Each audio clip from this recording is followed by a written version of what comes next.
더 어드벤트에 오신 것을 환영합니다. 더 어드벤트 채널은 구약과 신약 성서를 비교하여 성약 신학에 대해 논의하는 채널입니다. 오늘은 창조의 근본 원리에 대해 이야기하고자 합니다. 타락 이후 인간은 죄의 속박에서 자유로워지길 갈망해 왔습니다. 왜냐하면 이 죄로 인해 하나님과 올바른 관계를 맺을 수 없게 되었기 때문이죠. 신약 기독교는 그러한 이유로 구원의 시급함을 강조해 왔습니다. 하지만 타락을 통해 우리는 죄를 상속받게 되었으니 만약 타락이 없었다면 죄 또한 없었을 것입니다.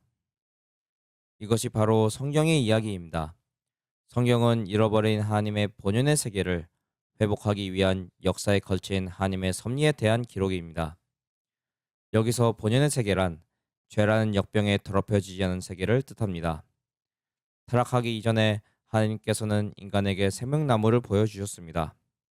일정 기간이 지난 후 아담과 해와는 생명나무의 열매를 먹을 수 있는 권리를 받을 예정이었습니다.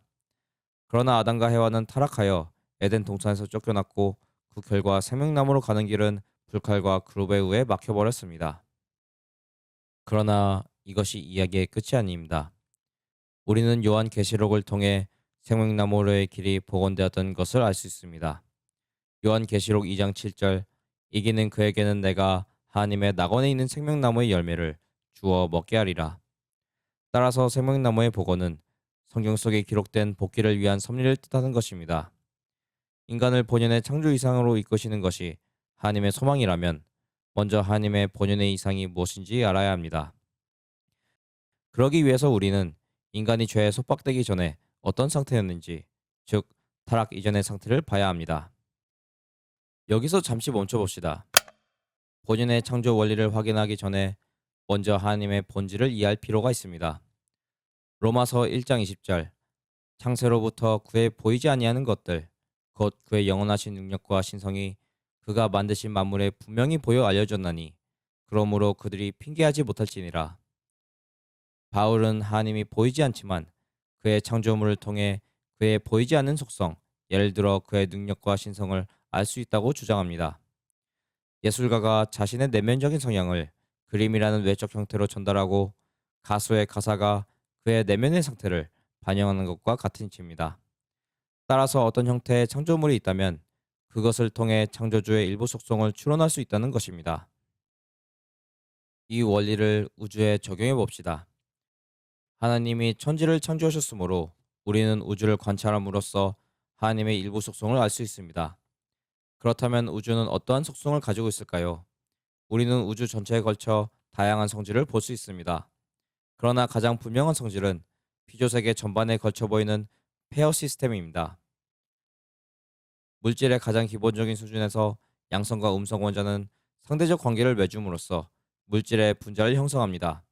나아가 식물과 동물도 양성과 음성, 남성과 여성적인 측면을 가지고 있습니다. 식물의 경우 수술과 암술, 동물의 경우 수컷과 암컷입니다.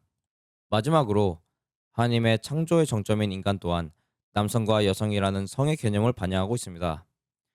다만 요즘에는 남녀를 헷갈려하는 사람들도 있습니다. 창세기 1장 27절 하나님이 자기 형상 곧 하나님의 형상대로 사람을 창조하시되 남자와 여자를 창조하시고 이 성구는 남성과 여성이 하나님의 성품을 반영한다고 말해줍니다. 이는 남성신과 여성신 두 개의 신이 존재한다는 의미가 아닙니다.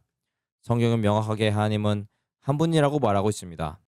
신명기 6장 4절 우리 하나님 여호와는 오직 유일한 여호와이시니 우리는 하나님 안에 남성성과 여성성이 존재한다는 것을 볼 수 있습니다. 이것은 하나님 안에 양성과 음성이 조화롭게 결합됨을 의미합니다. 나아가 이 세상에 존재하는 모든 것들은 내성과 외형을 갖는다는 것을 알 수 있습니다. 즉, 보이지 않는 성상과 그로부터 흘러나오는 보이는 형상이 있음을 의미합니다. 인간을 예로 살펴봅시다. 인간에게는 마음 또는 영혼이라는 무형의 성질이 있습니다. 반대로 내면에 의해 통제되는 몸도 있습니다. 한 물건을 예로 들어봅시다. 아이스박스가 좋겠네요. 아이스박스에는 아이스박스라는 아이디어, 디자인과 기능, 그리고 다양한 용도가 있습니다. 그것이 아이스박스의 내성을 상징합니다. 이 내성이 형성화됨으로써 아이스박스라는 물리적이고 물질적인 물건이 되는 것입니다. 그것이 아이스박스의 외형입니다. 따라서 성경과 철저한 분석을 통해 우리는 우주가 남성성과 여성성, 내성과 외형의 성질을 가는 체계로 이루어져 있다는 결론을 내릴 수 있습니다.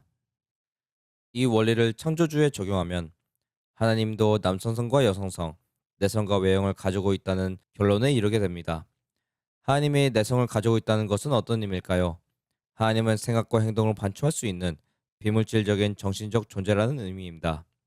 사도 요한을 통해 우리는 하나님의 많은 긍정적인 성품 중에서도 그 중심은 사랑임을 알고 있습니다. 요한일서 4장 8절에 하나님은 사랑이심이라 라고 기록되어 있습니다. 그렇다면 하나님의 외형은 어떨까요? 우리는 이것이 하나님의 영체라고 말할 수 있습니다. 요한복음 4장 24절에 하나님은 영이시니 라고 기록되어 있습니다. 이 결론을 염두에 두고 창조 본인의 원리에 대해 더 깊게 탐구하기 위하여 다음 영상으로 넘어가 봅시다.